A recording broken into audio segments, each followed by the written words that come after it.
एक लीला आती है कि एक बार ठाकुर जी से रूठ गई किशोरी जी। ठाकुर जी बोले आप रूठ क्यों गई?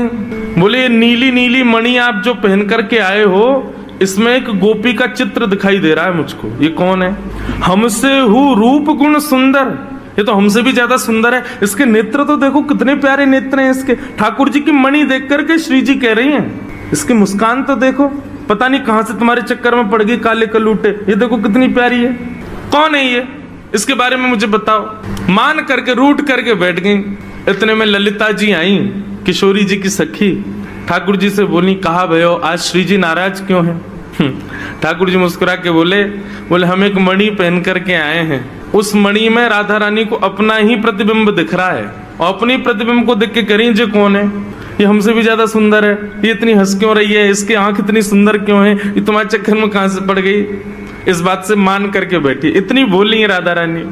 तो राधा रानी मान करती हैं, पर एक दिन किशोरी जी ठाकुर जी से बोली कि आज आप मान करो। ठाकुर जी बोले नहीं आप ही करो, हमसे मत करवाओ। श्री जी बोली नहीं आप रोज मनाते हो हमको, हम आज मनाएंगी आपको, आप मान करो। ठाकुर जी बोले रहने दो ना, आप बड़ी कोमल हो, कहां तक मनाओगी हमको? नहीं हम मनाएंगी आपको, आप मान करो। ठाकुर जी बोले देख लो हम कर लेंगे। फिर बोले नहीं करो। सोई ठाकुर जी ने मान कर लिया। ठाकुर जी रूठ के बैठ गए श्री जी से। अब श्री जी ठाकुर जी को मना रहे हैं। कभी ठाकुर जी की मनपसंद वस्तु बना के लावे, कभी ठाकुर जी का मनपसंद राग गा के सुनावे, कभी ठाकुर जी को नृत्य करके दिखावे, कभी ठाकुर जी के सामने उनका मनपसंद श्रृंगार करके आवे। सब प्रकार से श्री जी ने मनाने का प्रयास किया, लेकिन ठाकुर जी नहीं माने। और मान लीला का ये नियम है कि सूर्यास्त तक मना सको तो मना लो, सूर्यास्त के बाद मान खत्म हो जाएगा। यदि मान में मना लिया तो मनाने वाला जीत जाएगा, और यदि मान सूर्यास्त तक नहीं मना पाए तो इसने मान किया वो जीत जाएगा। कैसा प्रेम है। सूर्यास्त हो गया महाराज। सूर्यास्त होके श्री जी आके बगल में बैठ गए। बोले ठीक है हम हार गए, अब मान छोड़ दो। लेकिन ठाकुर जी बिना कुछ बोले मान में ही चले गए।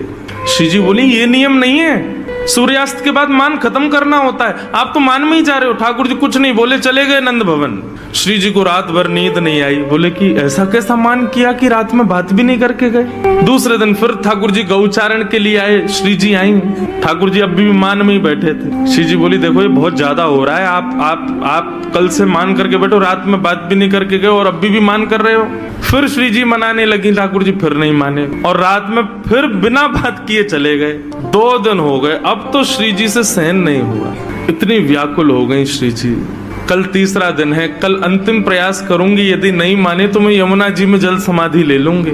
और तीसरे दिन श्री जी मनाने लगी, ठाकुर जी फिर नहीं माने। सो श्री जी उठ करके यमुना जी के तट पर चली गई। जैसे ही श्री जी के नेत्रों का अश्रुबिंद आकर के यमुना जी के जल में एक बूंद गिरा, यमुना जी का संपूर्ण जल लाल पड़ गया। यमुना जी प्रकट हो गई।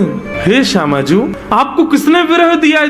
इतनी वेदना आपके हृदय में हो रही है। अभी आपके अश्रुबिंद का ताप इतना था, इतना ताप तो हमारे भैया यमराज नहीं देते किसी को नरक में, जितना ताप में आप हो इस वक्त। आप बताइए तो सही, किसने दिया आपको ये? श्री जी थोड़े भाव में बोली तुम्हारे श्याम सुंदर मान करके बैठे 3 दिन हो गए, रीझ ही नहीं रहे। यमुना जी बोली हमारे श्री जी को श्रम करा रहे हैं, रुको मैं बताऊं इन्हें। तो यमुना जी गई महाराज, और ठाकुर जी जैसी पीताम्बरी, ठाकुर जी जैसा श्रृंगार, ठाकुर जी जैसा मुकुट, ठाकुर जी जैसे बिल्कुल कानों में कुंडल, ठाकुर जी जैसे बिल्कुल डिट्टो कड़ूला, ठाकुर जी जैसी वंशी, ठाकुर जी जैसा श्रृंगार।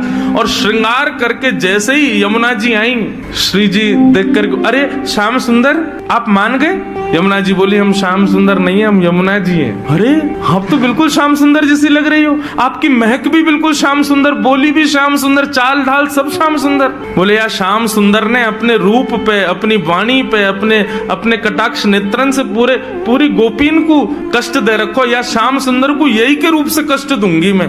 आप यहीं बैठी रही हो राधा रानी, मैं अभी जाऊं। और यमुना जी श्याम सुंदर को रूप धारण करके बिल्कुल वैसी बाकी चाल, वैसी अदा, वैसे ही सब, जैसे ठाकुर जी चलते हैं, जैसे ठाकुर जी बैठते हैं, बिल्कुल वही अदा श्री यमुना जी जा रही हैं। ठाकुर जी मान करके बैठे हैं। सोई बगल से यमुना जी निकलने लगी। नूपुरों की आवाज जैसे छमछम आई तो ठाकुर जी बोले ये तो हमारे नूपुरन की आवाज है, हम तो यहीं बैठे हैं, ये आवाज कहां से आ रही है। और जैसे ही ठाकुर जी ने पीछे देखा श्याम सुंदर विचरण कर रहे हैं। ठाकुर जी बोले जे कौन है। ठाकुर जी गए, ओ भैया कौन हो भैया तुम। यमुना जी बोली हम श्याम सुंदर। ठाकुर जी बोले श्याम सुंदर तो हम हैं। बोले तुम नकली भेलू पियाओ, असली हम हैं।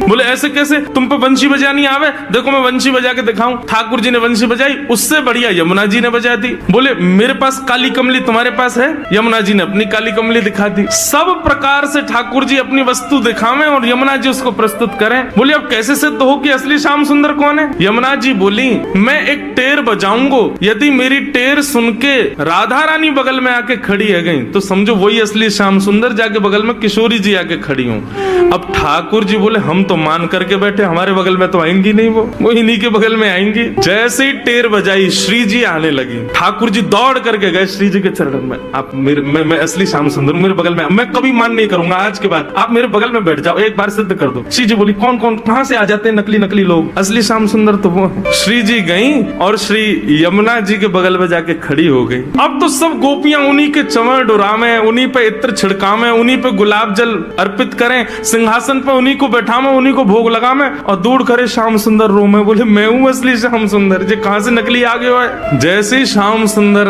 रुदन करने लगे, श्री जी बोली अब ठीक है, अब मान खत्म हो गया है, अब आप बुला लो। तब यमुना जी गई और श्याम सुंदर को जाके हृदय से लगायो। बोले श्याम सुंदर आप ही हो असली श्याम सुंदर, हम तो श्री यमुना जी, हम तो यमुना महारानी है। बस आपसे एक ही प्रार्थना है, आज के बाद वचन दो हमारी श्यामा जी को कभी कष्ट नहीं दोगे। तब श्याम सुंदर ने यमुना जी को वचन दियो। बोले आज से हम नियम लेते हैं कि जब ये मान करेंगी तब हम इनको मनाएंगे, और जब हमें कोई बात बुरी लग जाएगी तो वह भी हम इन्हीं से कह देंगे कि हमको ये बात बुरी लग गई है, मान करो आप ही, हमें ये बात बुरी लग गई, आप ही गुस्सा हो जाओ, फिर तब भी हम ही मना लेंगे। यमुना जी बोले हाँ बस यही नियम रखना, आप कभी मान मत करना, श्री जी ही मान करें। तब से हमारे वृंदावन में सब वैष्णव कहते हैं श्याम सुंदर श्री यमुने महारानी की।